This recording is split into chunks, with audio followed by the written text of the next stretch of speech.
Hello everybody, it is Nicole from iiKiui and welcome to another art review video. So today we are going to be reviewing the Cleverfox Planner, and as a disclaimer, I did receive this item for free in exchange for my honest review. So let's go ahead and get started. So the first thing that I want to mention is that it comes in a very nice box and it has the Cleverfox logo on it. And this is what the box looks like. And inside of it, this is requesting for a review if you're happy with the product, and then it gives you several coupon codes that you can give to your friends or you can use again.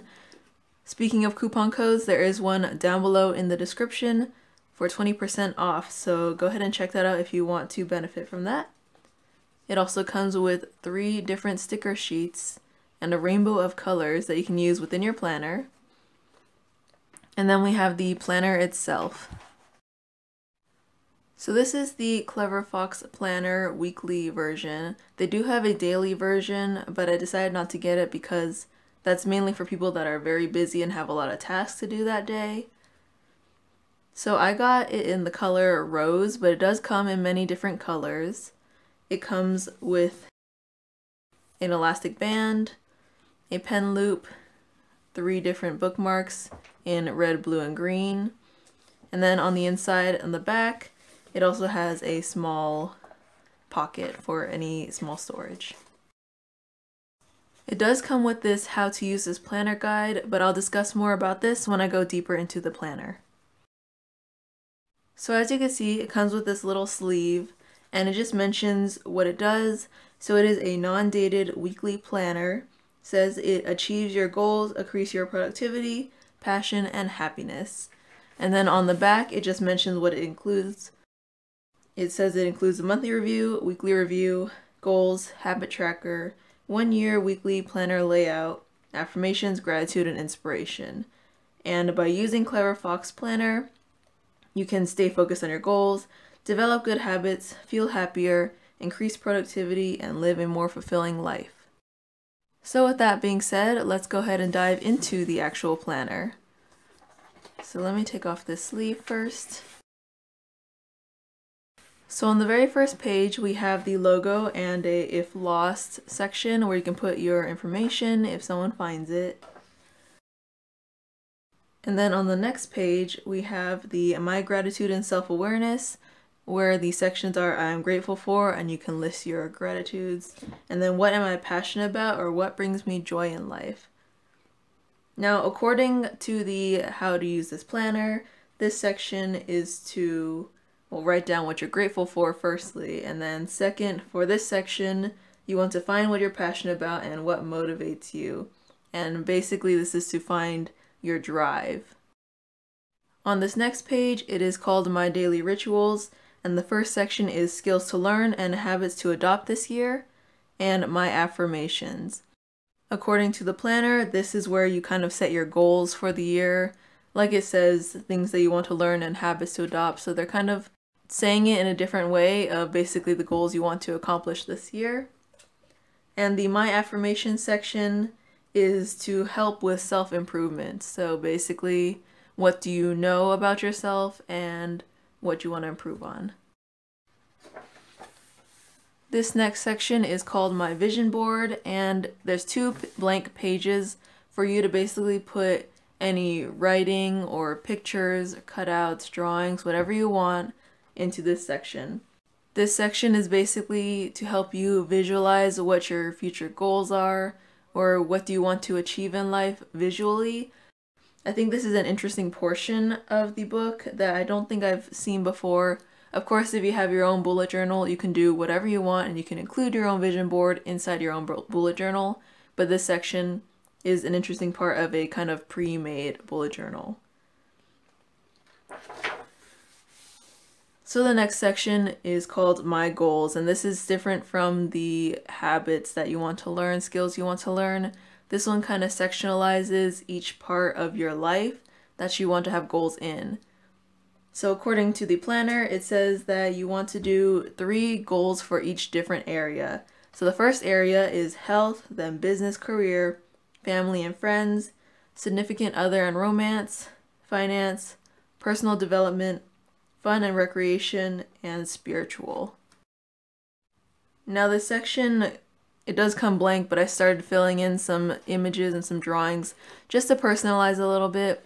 From the planner, they showed that in the examples that you can personalize it however you wanted.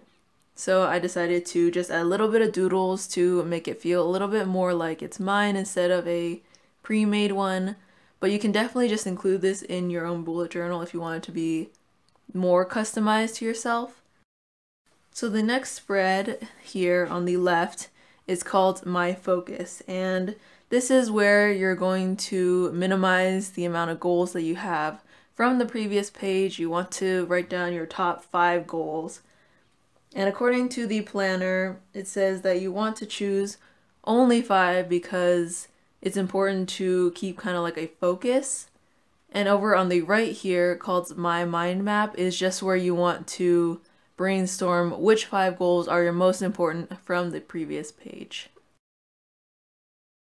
So this next section starts off the monthly planner. And there's only 12 pages because it is for only a year.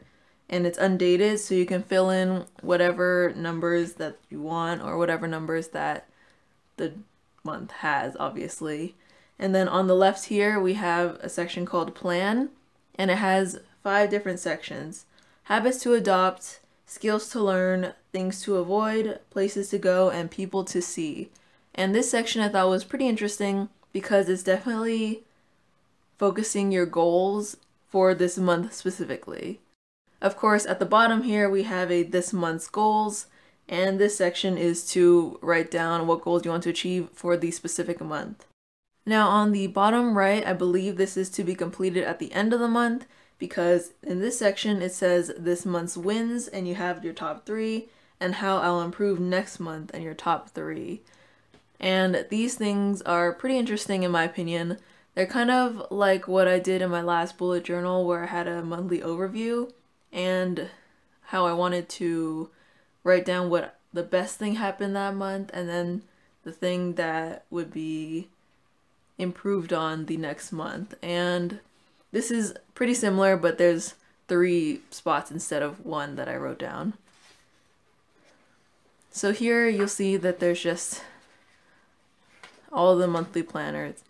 And I thought it was interesting that they're all in the front. But of course, that's probably what the bookmarks are for, so you can keep 1 bookmark in your monthly planner, then 1 in your weekly planner, which is over here. And then if you wanted to have somewhere else, for example, there's, well, sneak peek, but there's empty pages. If you want to put that bookmark over here, then you can. So now we get into the weekly spreads, and here you can see that you can just put the month and year at the top, and then it has a Monday through Sunday weekly spread. Now if you're someone that wants to customize this, then maybe this isn't for you, but if you're someone that doesn't have a lot of time to make spreads every single month or every single week even, because you're supposed to customize it weekly, but I don't, then this is probably more fit for you. You can still customize it if you want to, like doodle on the side. There's not a lot of white space, but you can just use different colors or doodle around it. That way you can still personalize it, but don't have to worry too much about the weekly spread. If you're also someone that doesn't care that it's very repetitive, then this might be for you as well. So then on the right side, we have this week's main goal, and this is probably the top priority thing that you want to achieve this week. So for example, if I wanted to film a elemental video and upload it this week, then I would put that in here. So film, edit, and upload elemental video. And then this week's priorities would be whatever is top priority. So perhaps not the main goal, but anything after. So maybe go grocery shopping or do laundry, stuff like that that needs to be done. Then there is a notes section where you can write whatever you want, maybe a quote or whatever. It is dotted, so you can use that as a guide. There is a personal to-do list. I'm assuming this is kind of where you just jot down everything you need to do this week, and then you can fill it out here later. And then I thought this was pretty interesting. I like this section of the weekly was a weekly habit tracker. Now, if you're like me, I am very, very bad at keeping up with my habit tracker. And this I thought was an interesting concept because not only can you change your habits each week if you wanted to, but it's also a smaller amount to fill in. So you probably don't feel as intimidated to fill out all 30 or 31 days. Instead, it's just 7. And then similar to the monthly reviews, there is this weekly review at the bottom where it says this week's win and there's 3 slots, and how I improve next week and 3 slots. And like I said, this is just where you think back on your week and write down what you did that you were most proud of and things that you could probably improve on. So this continues on for 52 weeks, and it makes sense because it's for a year. And at the very end we have the almost like bullet journal section. Sorry, didn't have it marked off. So for about a fourth of the planner, I would say, is the bullet journal section. You can see from the top that there's a good chunk of it that's just blank for whatever you want, and then the rest is the weekly, monthly planners. And here is just empty, so you can do whatever you want, maybe add some your own lists or trackers. This is where you can put in like movies I want to watch list or your places I want to go, anything that you feel like you want to include and maybe not in the middle of your weekly planners. So on the back, I decided to do a pen test for the paper to see if there was any ghosting. And the first thing I want to mention is that this paper feels very, very thick. It is also very white, not a yellow or off-white, it is white. Another thing to mention is that the dots are quite dark, so it's something to keep in mind. So the pens that I decided to test on here were the Muji Black Gel Pen, Slicky Pentel Black Pen, Artline Fine Liner in 0.4, Papermate Inkjoy Gel Pen, a mild liner, Crayola Super Tip, and this Zig calligraphy brush that I got. So as you can see here, I'm just writing down the names of the pens and markers with them.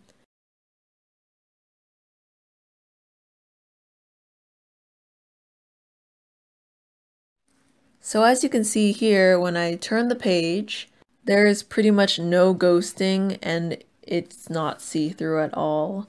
I was actually quite surprised when I turned the page because I was expecting at least the calligraphy pen to leak through because I went over it twice on accident, but even then it didn't leak through.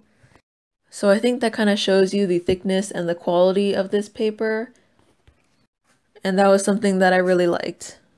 I think this is good for people who want a pre-made spread, maybe people who don't have time to make custom spreads every month, which can be time consuming. It's still customizable, as I'll show in this video. I will customize it a little bit, probably not too much because I do like clean lines. It still has space for personalization, but doesn't require full art pieces. If you don't mind the repetition in the spreads, I highly recommend this planner. I like how it gives an example guide, especially because this planner has unique features and I definitely work best off of visual examples. This planner is currently $20 on Amazon, and you can also purchase it on cleverfoxplanner.com. It is, however, on sale right now, and I have a 20% off coupon in the description. So my overall thoughts are that this planner is very high quality, both the box, the planner, and the paper. I like the color choices, and I personally really like this pink rose color. Although it lacks the customization from bullet journaling, it's good for those with less time on their hands and that don't mind the repetitive pattern. For me personally, I'll probably use this more for work just because the layout and the topics are more relevant to me when it comes to my freelance and YouTube. That part is a really big part of my life right now, and I think this planner will just help me organize it a little bit better. So that about concludes this review video, and as a bonus, they wanted to do a giveaway for you guys. They are going to be giving away one Cleverfox planner to one of you guys, so in order to win, first you have to be subscribed to this channel. And on Instagram, follow me at iiKiui and follow them at Cleverfox Planner on Instagram. I'll leave links down below. And then answer this question in the comments. What will you use the Cleverfox Planner for? There is a link down below to a form you need to fill out that just includes your information such as your YouTube username, Instagram username, and an email that I can contact you at if you win. So that's all you have to do. I'll leave instructions in the description if you guys are confused or just need clarification. Don't forget there is a coupon down below for 20% off and it's on sale right now, so that's a bonus. So I hope you guys enjoyed this review video. Thank you guys so much for joining me today. Keep drawing, keep painting, and I'll see you guys next time. Bye!